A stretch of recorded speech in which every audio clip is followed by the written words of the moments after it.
we're going to talk about piracy now and Ah, how it's a benefit, which is kind of strange. But we're not talking about movies, so that's not the issue. You wouldn't So okay. steal a car. we don't like that. It's You would- weird. It's weird because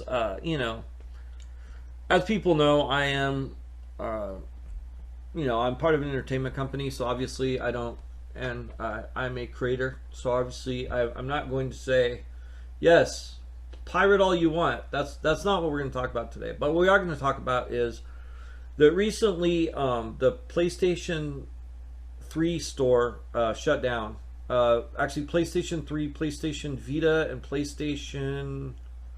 So it was the PlayStation Portable store and the Right, PlayStation 3 store that are shutting down or have already shut down.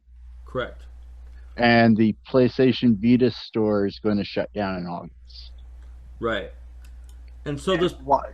Do we know why? So this has been a slow decoupling of the PS3 and PS Vita store from Sony, like their app and PS4 and everything, because they don't support much backwards compatibility. Hmm. Exactly. So they're last year it was that they made it that you had to have the original system to purchase anything from the store unless the store was up. Hmm. Now that it's been a year later or so, they're removing the store completely, which I am actually like an owner of all this stuff, particularly a PlayStation 3 and a PlayStation Vita. I just have Hmm. to say I'm more than a little miffed about it because I have quite a digital library. Hmm. And one thing is that this is, as you mentioned that earlier, that about that film, you were worried about, having a backup. Right. In this Hmm. case, there's a lot of the Sony library that's available in the PS Vita store that is just, not available anywhere else. And Right. that's just going to Exactly. go by. Yeah, and that's like a lot of the point. And it's also like I know that PlayStation and Xbox, both of them are equally guilty. We're going through GameStops and just grabbing all of or requesting the copies back. Definitely getting rid of that library so that you couldn't buy the hard copies of those games as like the PlayStation 4 came in or as the PlayStation 3 came into the PlayStation 2 and so on and so forth. So now they're doing it with the stores, and it's become an issue. And this is from the Kotaku article that was published. And basically, what they're talking about is that if these companies are going to get rid of these titles, then what? People want these titles still. So what are they supposed to do? And so what happens is the community, has been created or the community has been creating their own versions of these titles because there's a demand, like people still want to play them.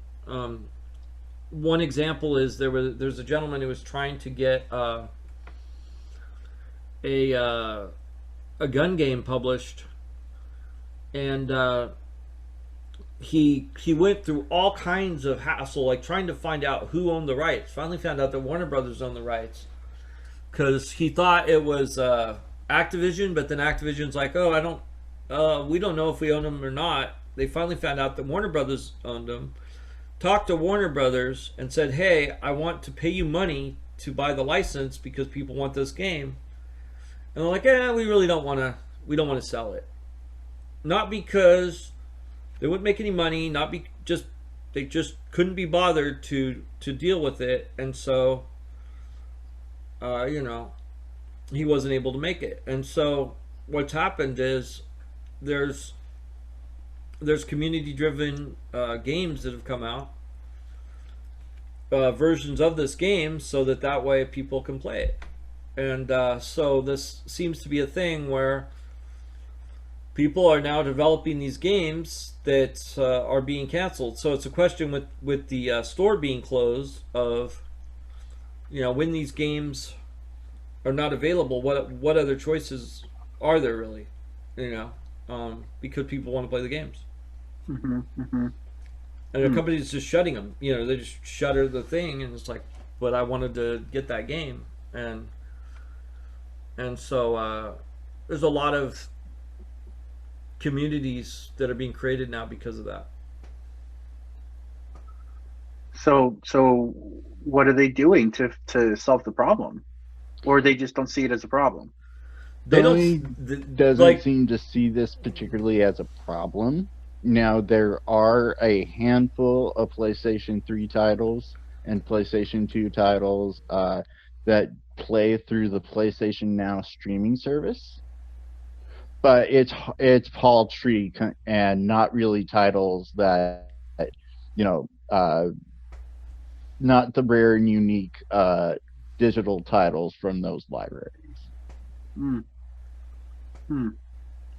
So Sony just basically seems to be, you know, F it, we're done with it. We told, this is legal, so, Hmm. goodbye PS3. but they're not. I don't think they're okay with people making the titles. Like I think they are pursuing that legally, aren't they? In most cases. Oh, yes, yes, absolutely. Absolutely. So they're not Which, providing, and they're suing people. So that's always Fun times. fun times. Yeah. Yikes. yeah, it is pretty yikes. This actually seems to be the first real incident of this happening. Like, not to an individual piece of software, but like for an entire digital storefront. So I'm really wondering where that's going to go. I should look into that because I have Yeah. like hundreds of dollars. Yeah. I know in the This art. is. Oh, go ahead. I was just gonna draw a connection. I wonder why this kind of thing is happening now, because this is happening with Sony, and then also the similar thing is happening with Amazon. So I'm wondering why these companies are saying goodbye to the older content. I wonder what the sunset laws are. Sunset laws. Yeah, I wonder what the sunset laws are for the for basically like the streaming, because net neutrality has been going on for a while, and we haven't Uh-huh. really seen that shoe drop. So it makes me wonder if the ratcheting up and ratcheting down of bandwidth is about to happen, and that's what they're Ah. preparing for. Hmm. Like I said, I'm just wondering because I get a lot of the net neutrality stuff in my mail, and I've been Mm-hmm. kind of thinking about it. I wonder if some governmental law is about to change that they're aware of, which would mean that they would want to dump um, Huh. extra bandwidth. I could see that making logical sense from a business standpoint. Wow. So Huh. then, if that's the case, then the next thing we should see is YouTube tier pricing. If you said, Wow. because if you're saying YouTube is using that much, Oh, Mm-hmm. YouTube's amount that it uses is absolutely insane. Uh-huh. that's what I'm saying. So eventually they're gonna have to, although they're getting the commercials. Well, I know what they've done is they've taken the savings away from people. Like there's a lot of content providers that aren't making like any money basically on YouTube as far Oh yeah, as yeah. most content creators aren't making their money from YouTube itself or from advertisers.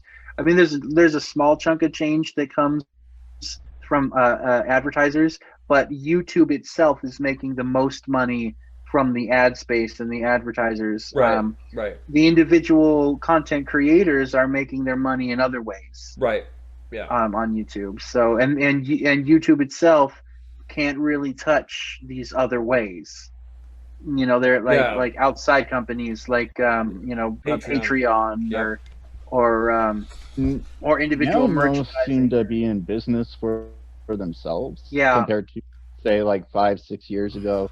Had a lot of what were called MCMs, which were multiple channel networks, yeah, and those were basically like kind of just gave a content creator a very small salary, took the idea, and mhm.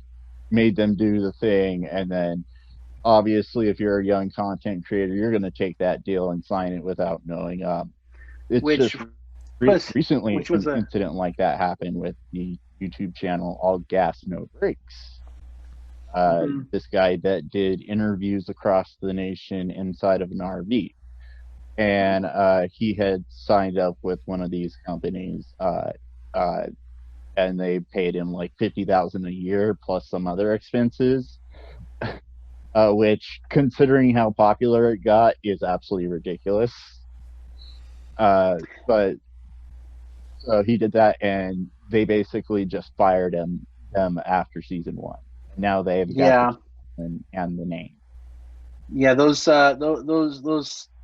multi-channel networks, they that's a whole other beast. I was on one for a few years ago, and yeah, I'm not going to go into the details, but it ended up hindering my YouTube channel more than helping, Mm. because they kind of they you know they have their pool of channels that work with them, and they can kind of pick and choose the ones that they want to promote and to elevate, and the rest just kind of get left in the lurch. And my channel was one of the ones that got left in the lurch, and because of that, I hit a plateau, um, where I couldn't grow my channel, and I just couldn't grow my channel any further. Like, not that they were actively holding me back, but just because I was part of this network and they weren't really pushing my channel, it just happened that I wasn't able to grow it any further. And so,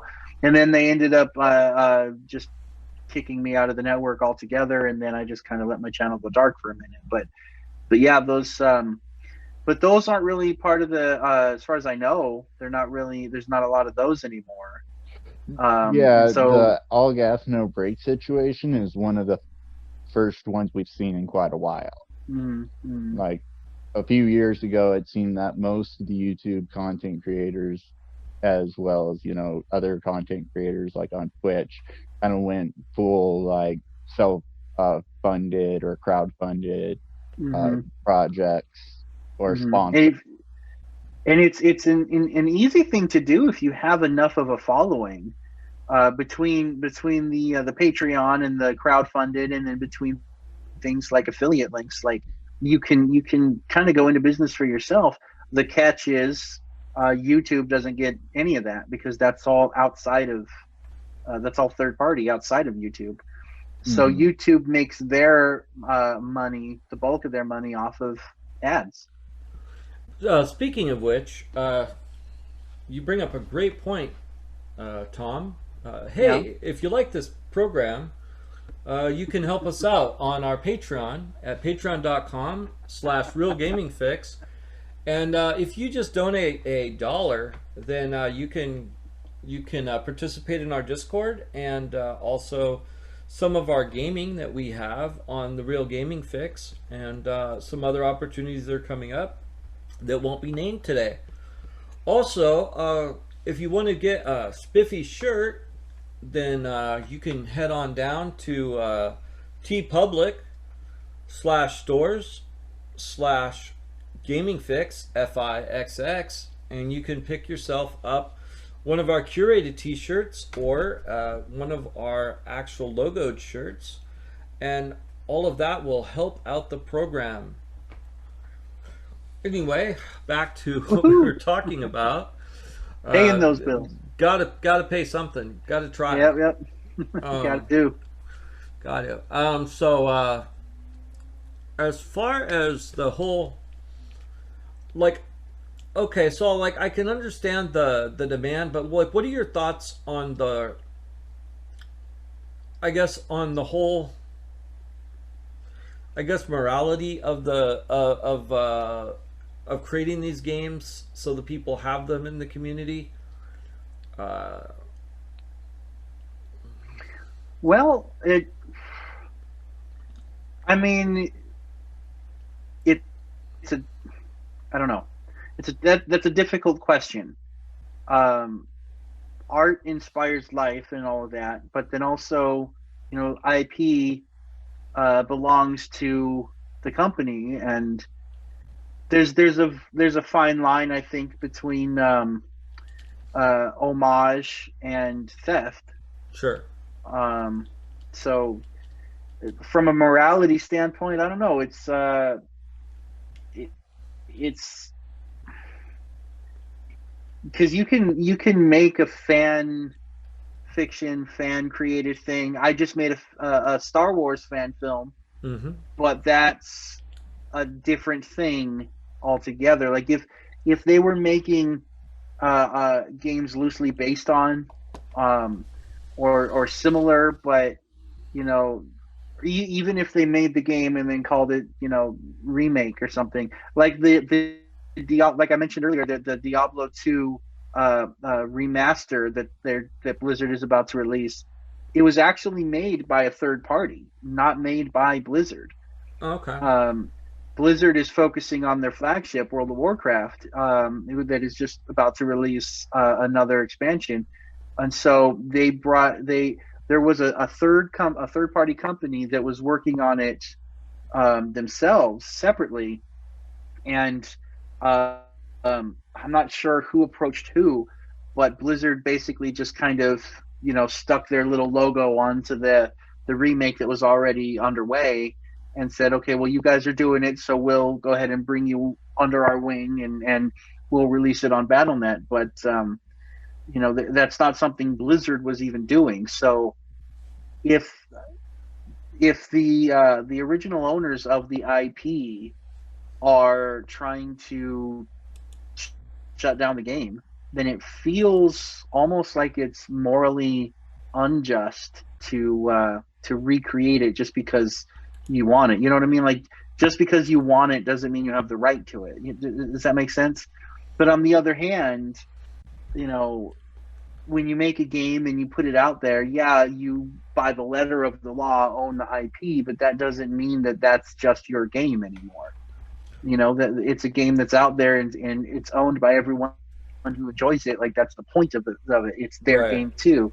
Right. And so for you to just take it away after however long, I don't think that's morally just either, unless Right. there was some reason that we don't know about and I couldn't even think of. So Well, like in a case there, where like somebody's actually paid for the digital content and then it's just no longer available.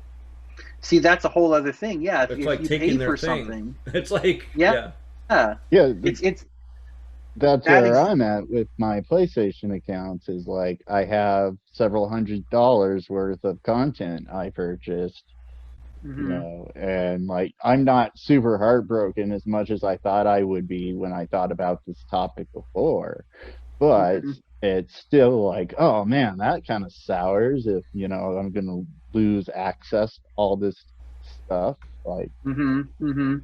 And not for nothing, but that is exactly the reason why I have been collecting DVDs and Blu-rays since I was like 16, 17, and I am still doing it, and I've got shelves of DVDs and Blu-rays in my living room, and I'm not worried. Like, for example, back in, I think it was December or January, Netflix got rid of The Office, but I wasn't worried about it because I've got all The Office on DVD.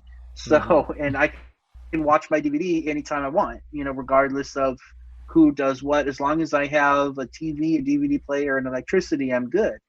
And that's kind of why I do that, because then I'm not at the mercy of any of these companies who can just, control your content at will like that. And see, that also feels a little morally wrong to me, to just, you know, put this stuff out there, let you buy it, spend your money on their stuff, and then just deny you access to it. Like, So there's a very fine line and a double-sided sword here, you know.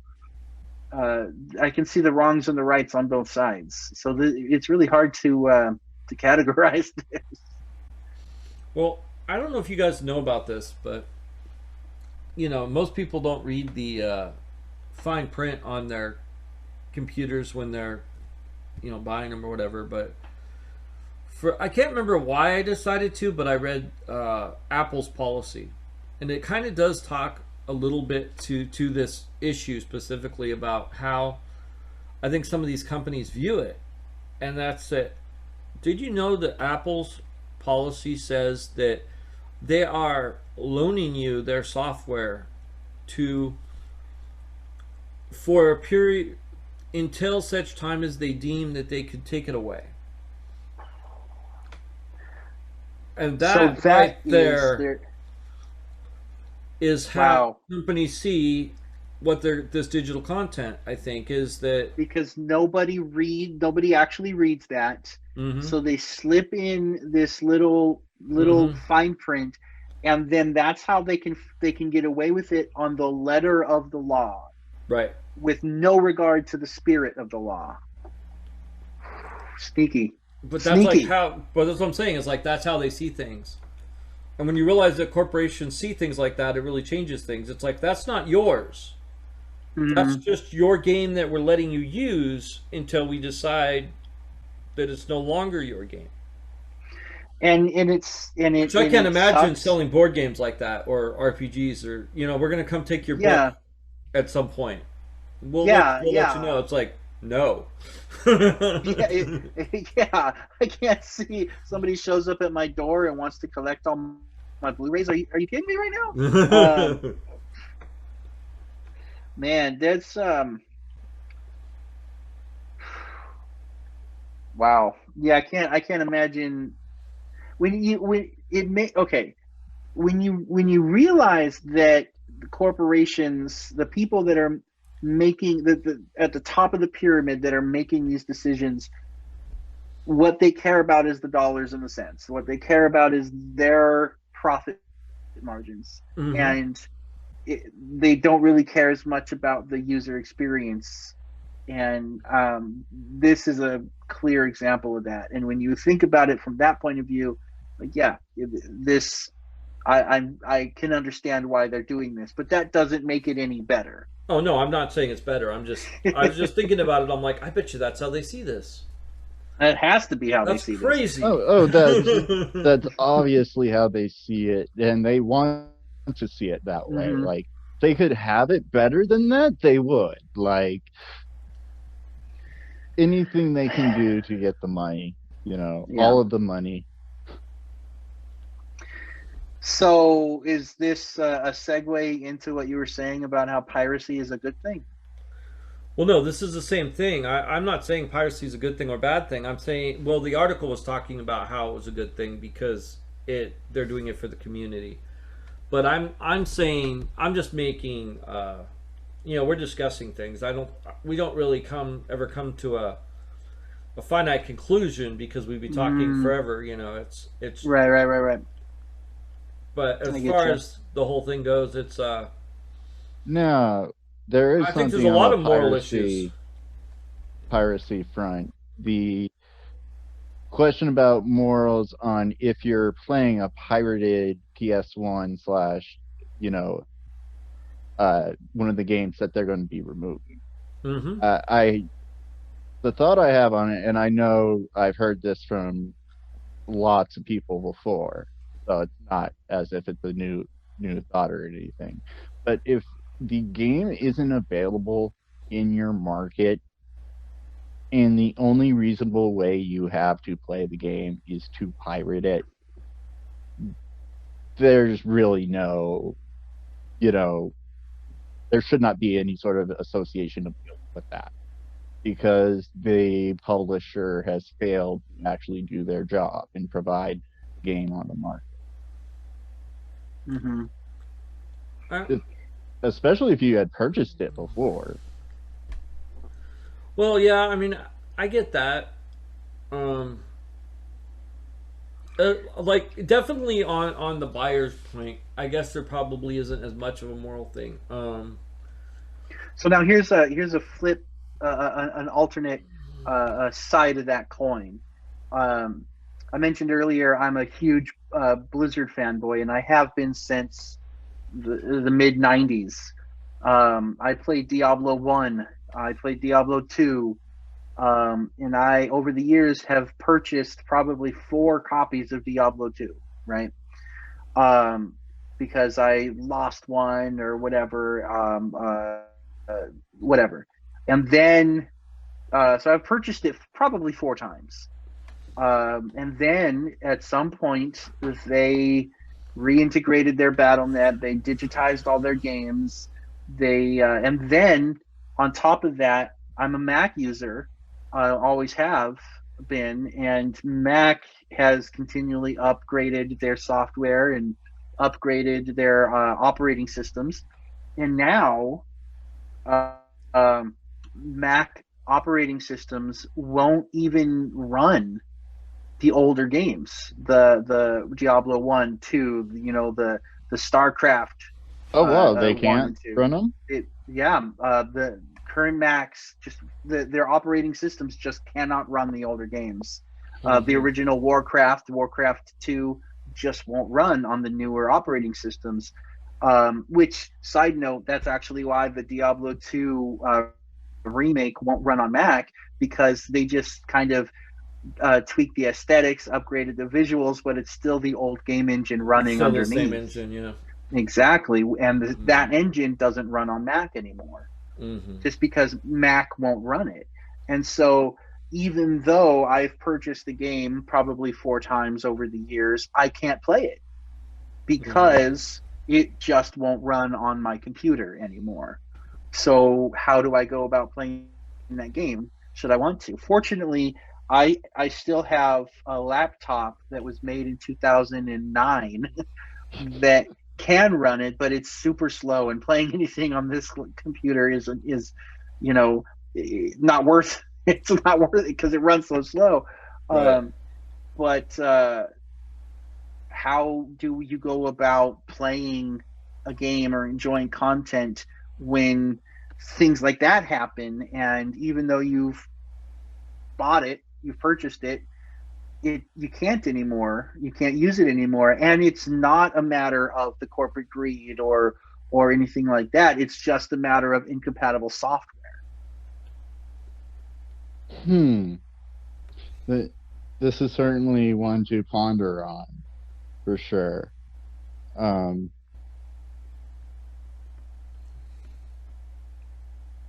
I know PC will still run it, so the old BattleNet with the old Blizzard games are still running for PC users. So is my answer then to go buy a PC and set up a separate gaming computer? Is that the answer? Or is there some I do way? think the only answer there that would happen would be you would have to buy a piece of machinery that was compatible with the game software you have.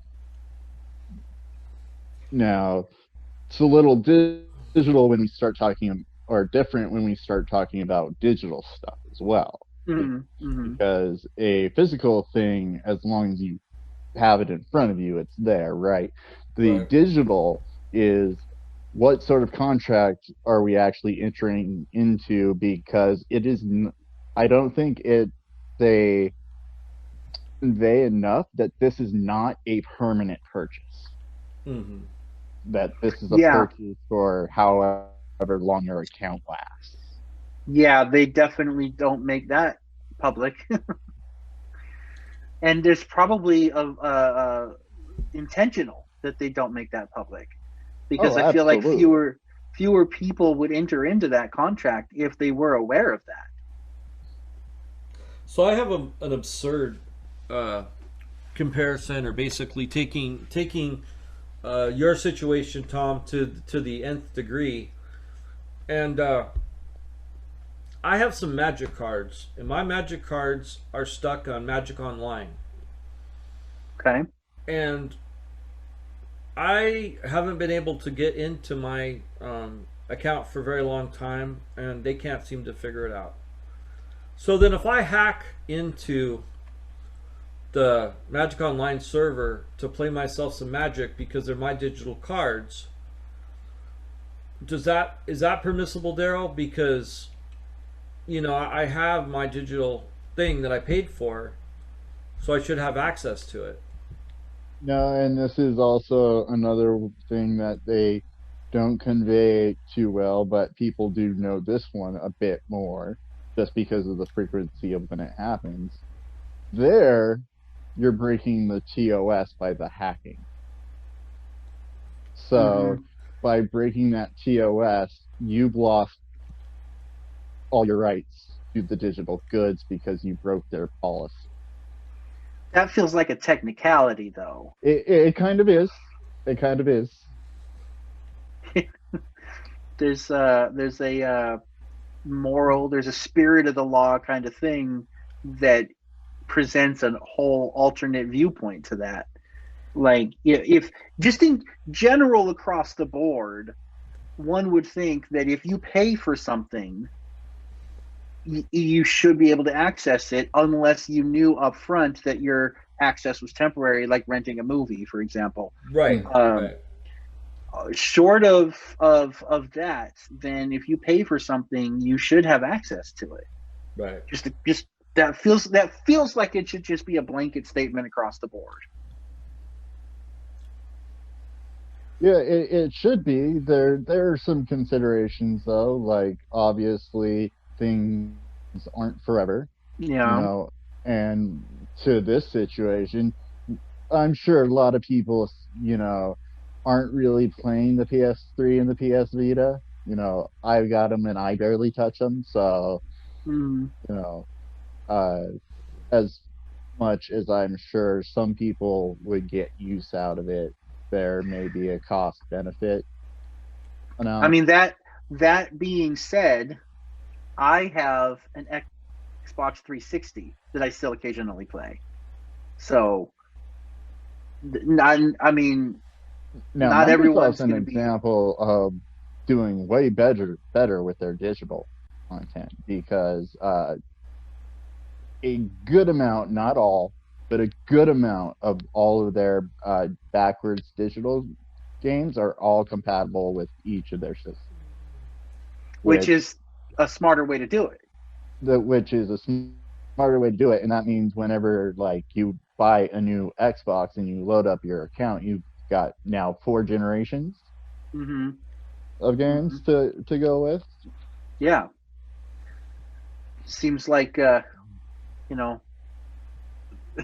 way it should be. Yeah, it really should have been what Sony did. Like Sony made like new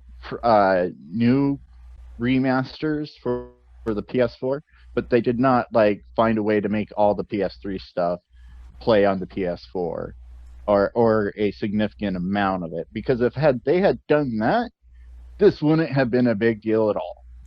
They would have been able to just move all those titles over to whatever store and have them playable.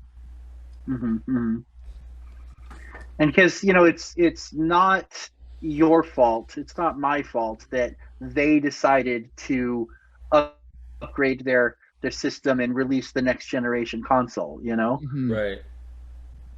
So, and it shouldn't be. They shouldn't be taking away your access to your games and your content just because they decided to release new tech. Right.